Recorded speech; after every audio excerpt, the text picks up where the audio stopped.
December 2025.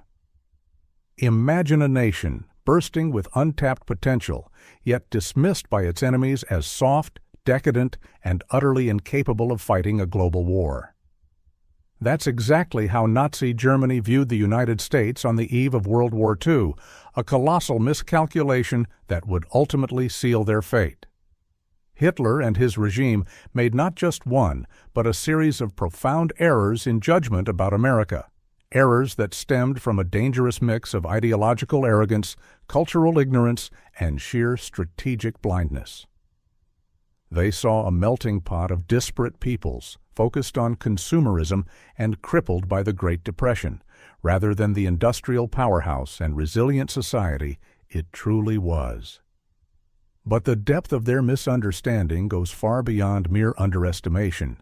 It was a fundamental failure to grasp the American spirit, a mistake that would cost them everything.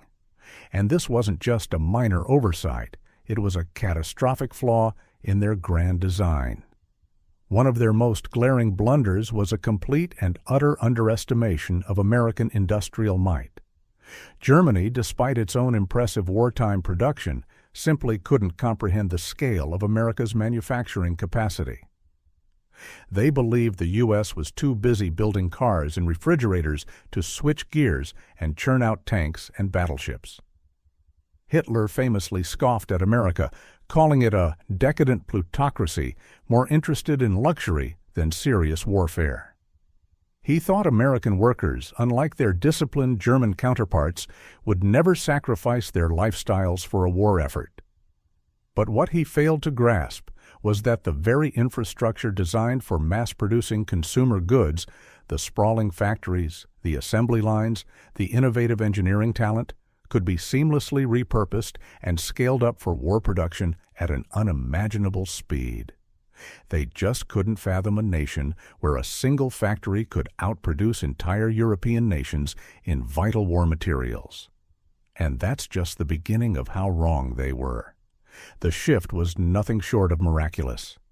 Within a few short years, the United States transformed from a relatively small military power into the arsenal of democracy.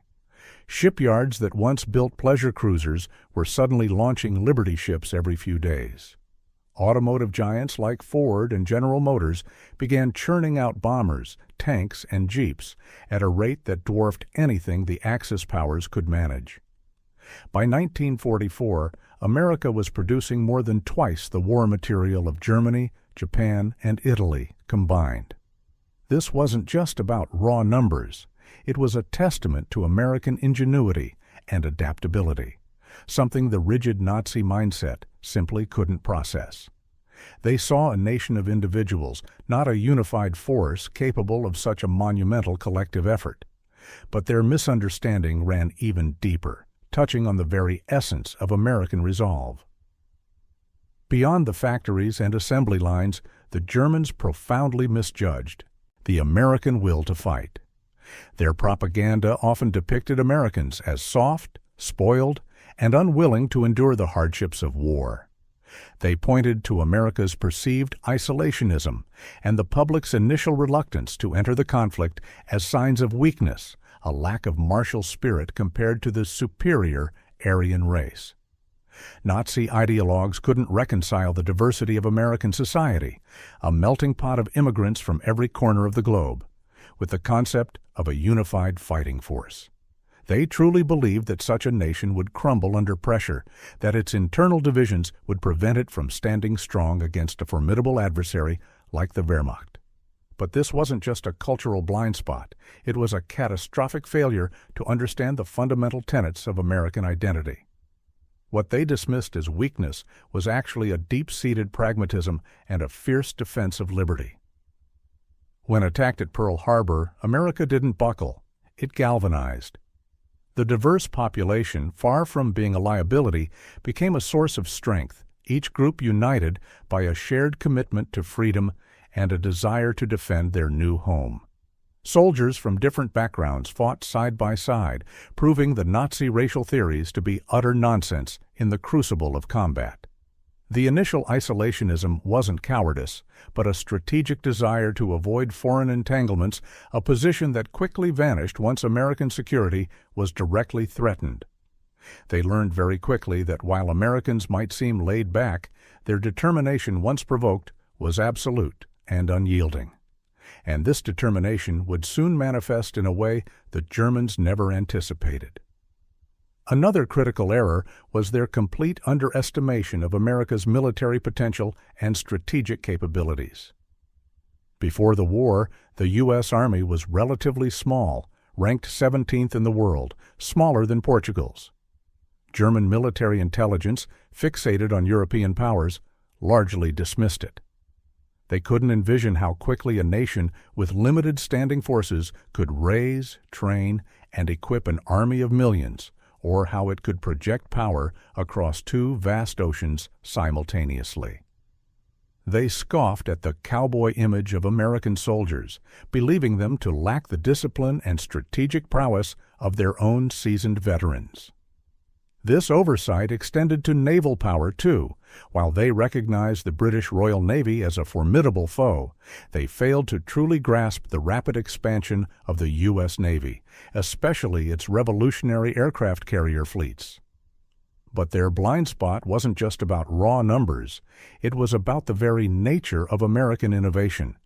The speed and efficiency with which America mobilized its military was unprecedented. Millions volunteered, and millions more were drafted, all undergoing rigorous training programs that quickly forged them into effective fighting units. The U.S. Navy, once constrained by peacetime limits, exploded in size, producing an incredible number of destroyers, battleships, and, crucially, aircraft carriers that would play a pivotal role in both the Atlantic and Pacific theaters. American air power, once a fledgling force, became a dominant aerial armada, capable of sustained strategic bombing campaigns that systematically dismantled German industry and infrastructure. What the Germans perceived as an amateur force quickly became a professional, highly effective military machine, able to adapt and overcome challenges with incredible speed. And it was this adaptability that would truly shock them. Hitler's declaration of war on the United States just days after Pearl Harbor is often cited as one of his greatest strategic blunders. He believed that Japan's attack would bog America down in the Pacific, leaving Europe open for German conquest. He thought that by joining Japan, he could create a truly global anti-Allied front, without fully understanding the long-term ramifications of provoking the sleeping giant. His decision was fueled by a mix of ideological belief in American weakness and a desire to consolidate the Axis alliance. He saw it as a decisive move to solidify his position, never once contemplating the sheer resourcefulness and strategic resolve of the nation he was challenging. But this wasn't a calculated risk. It was a gamble born of severe delusion, and it would backfire spectacularly. What Hitler failed to consider was that America wasn't just geographically distant. It possessed the logistical genius to project power across oceans on an unimaginable scale. The two-front war, far from crippling the U.S., spurred unparalleled innovation in logistics, from the development of vast shipping convoys protected by anti-submarine warfare to the creation of advanced supply lines that stretched across the globe. America didn't just fight in Europe and the Pacific, it sustained two massive complex war efforts simultaneously, feeding, equipping, and transporting millions of soldiers and mountains of material across vast distances. This logistical masterpiece was something entirely new in military history, and the Germans simply couldn't compete with it. And their misjudgment wasn't confined to grand strategy, it seeped into their very understanding of American character. The Nazis' racial ideology acted as a powerful set of blinkers, preventing them from accurately assessing the American threat. Their belief in Aryan racial superiority led them to dismiss the United States as a mongrel nation, polluted by inferior races like Jews, Slavs, and African Americans, and therefore inherently weak and incapable of true heroism or strategic thinking. They believed this diversity would lead to internal strife, making America ripe for collapse. This ingrained prejudice meant they couldn't see the collective strength that emerged from America's diverse population, nor could they acknowledge the innovation and determination displayed by all Americans, regardless of their background. Their propaganda reinforced these dangerous stereotypes, making it impossible for them to accept contradictory intelligence, even when it stared them in the face. But this ideological blindness had a very real, tangible impact on the battlefield. This ideological arrogance led to a complete failure to predict American ingenuity and adaptability on the battlefield. They underestimated American technological prowess, from radar to advanced aircraft designs, and the rapid learning curve of American forces in combat. German U-boat commanders, initially successful, were eventually overwhelmed by sophisticated American anti-submarine tactics, including escort carriers and long-range patrol aircraft. In North Africa and later in Europe, German commanders, while initially dismissive, quickly found American troops to be well-equipped, highly mobile, and capable of adapting to brutal combat conditions. The soft Americans proved to be tenacious and formidable opponents, a stark contrast to the caricature painted by Nazi propaganda. And the sheer scale of American response wasn't just about manufacturing, it was about scientific breakthroughs. The most catastrophic German oversight, perhaps, was their failure to grasp the full potential of American scientific and technological innovation. While Germany focused on V-rockets and jet propulsion, they fundamentally underestimated America's capacity for scientific mobilization, particularly in areas they themselves pioneered. German scientists had discovered nuclear fission, yet it was the United States, through the monumental Manhattan Project, that harnessed this power to create the atomic bomb. This wasn't just a military project, it was a national effort, drawing together the brightest minds from across the globe, including many refugees who had fled Nazi persecution. The sheer secrecy, the vast resources committed, and the speed of development were beyond anything the Germans could conceive, let alone replicate. And this ultimate weapon would underscore just how wrong Hitler had been.